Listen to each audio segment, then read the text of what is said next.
So this is just a follow on to the last video there called Egyptian statues, because there's always a few things when I watch them afterwards that I wish that I would have included, and things, you know, that some of my subscribers mention.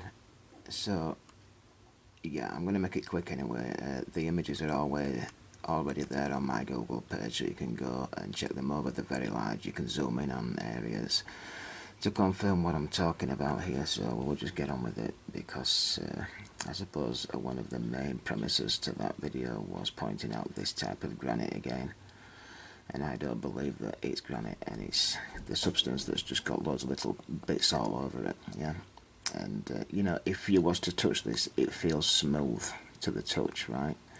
But yet it's got all these little holes in all over it, and there's no grain on it like you'd expect with natural rock, right?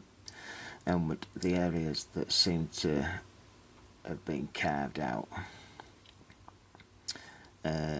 you know, what's under it hasn't even got these bits on it or anything, so it looks like even this is some type of layering that's been put over it, okay? Which is what most of the artifacts that in Egypt look like. This was the thumbnail to that video I've just mentioned, because people mentioned, you know, these type size ones, so we're going to have a look at a few of these larger ones. So this is a close-up on those statues, and the first thing that popped out at me is these areas down here. It just looks like the same as what I was pointing out in that video. You know, that part has fallen away and there's something under it. This area here just looks like concrete, cement. If you look at this beard here, it's hollow inside and there's something lighter there, right? This next section here still looks like it's got some of that fake granite substance over it that I was pointing out on the last video, but most of it has since fallen away, so you can go check over that. This is the massive 1,000-ton statue on Giza, and to me it just looks like it's been built onto a cross section. Yeah, there. And then this is being built onto it now.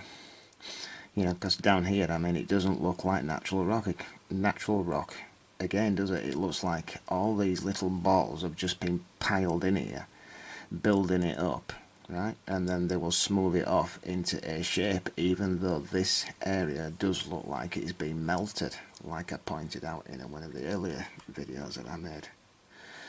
This is obviously an obelisk. I'm not sure which one it is. But if you look here again, you can see a surface over whatever this is, concrete. Or is it the same as this in Karnak, which is obviously mud, which is now turned to mud rock almost, and then they smother this clay over it, and then they will paint it.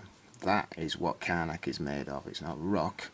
Nothing's rock cut. This is modern day concrete that's gone through some type of flood for a while, okay? And this is what everything I normally point out to you ends up looking like, because people have commented, look Mark, concrete doesn't do what you say, right? It just crumbles away to nothing over time. Well, yes, I know this, right? But you know, everything I talk about has gone through a flood, and even at great depths, right? Where all the lime gets sucked to the outside and forms an hard surface that's about 2 inches thick. That this is all sand and little stones, so it's either one or the other depending on how this stuff's made. So the sand, you know, will suck to the outside and then gets limestone or sandstone. All right.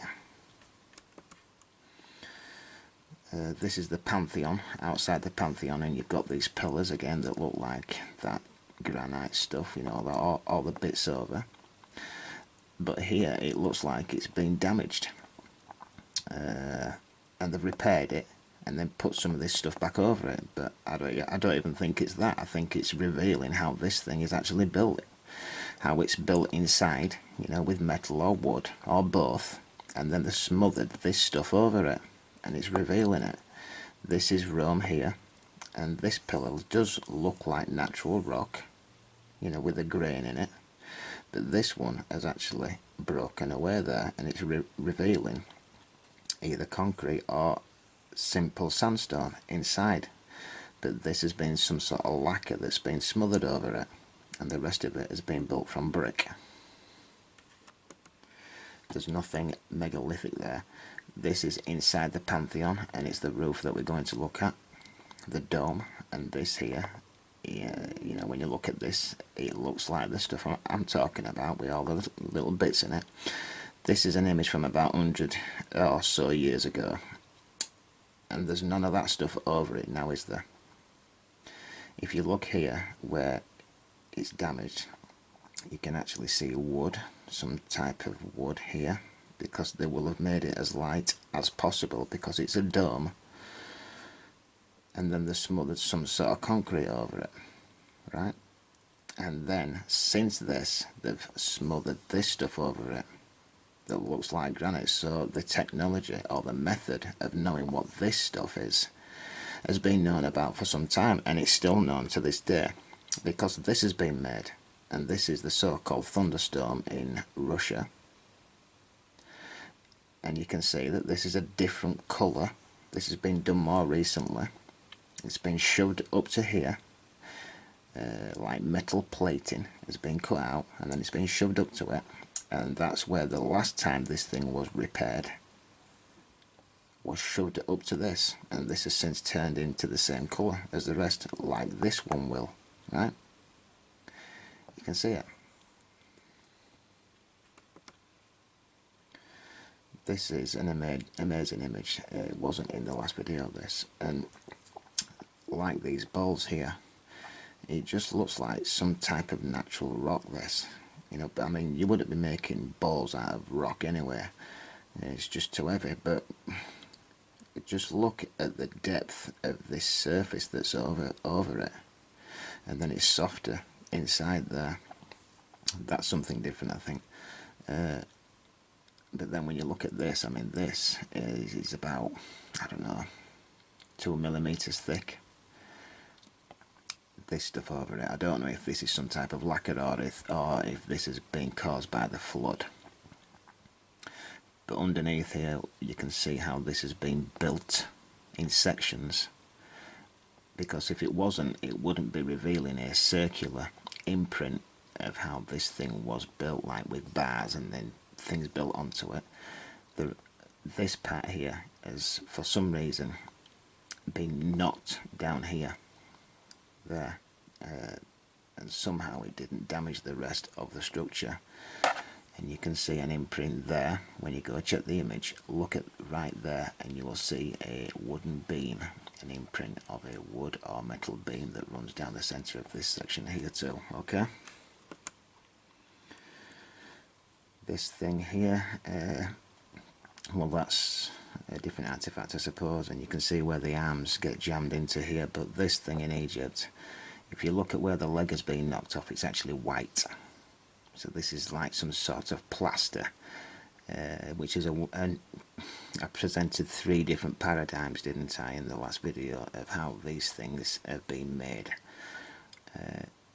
But yeah, it's white wherever this gets knocked off, because there's no natural rock anywhere that's just black with no grain or even bits on it.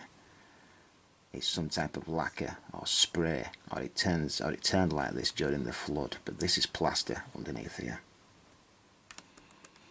some type of plaster. This artifact, to me, just looks like some sort of like paper mache, you know, but done with wood, crushed wood, right?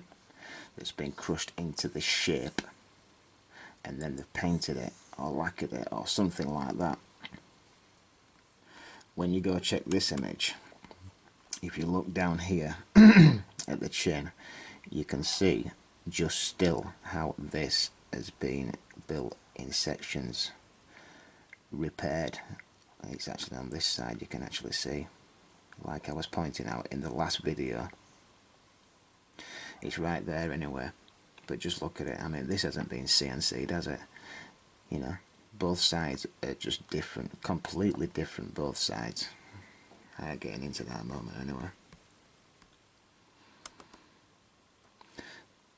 That's in India, this is in Egypt, and that to me, I think it's some type of ebony wood. Or it's, again, just some sort of lacquer, because we, you know, even today we haven't got a CNC machine that you could just move this artifact around, you know, on a beam, and have a CNC machine just come in at all angles and cut all these little fine pieces out. It doesn't even exist now, right? I think it's some sort of wood, and it shows. This here is obviously wood, again with some sort of lacquer over it, because this black stuff just doesn't exist, does it? But in the areas where it's got damaged, you can see it is in fact wood.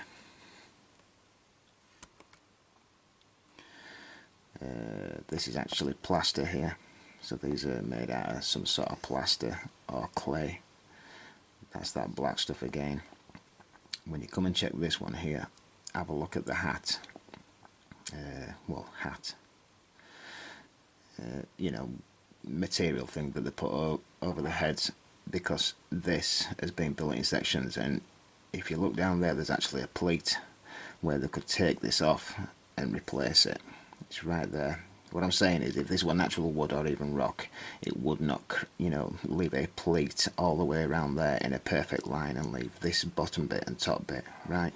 It's because it's been built in sections. This find is, I don't know, about a year ago, 2 years ago. It's this area here, because one of the comments on the last video, as people were saying some of this stuff could have actually been something like polystyrene. You know, something like that. And when you look at this stuff here, this just doesn't add up to me. It just looks like fiberglass. You know, I'm not joking. It looks like fiberglass. It's all the way through it, and it's exactly the same as this. That's the artifact I've just had on screen. This thing here, if you look around it, it's broken, hasn't it? And if you look around it, there's a, I mean, it looks to be about 2 inch thick almost. This lacquer stuff that goes rock hard that they've put over it, but it's the exact same stuff as this. Whatever it is, I don't know what it is, but it's not natural rock, is it?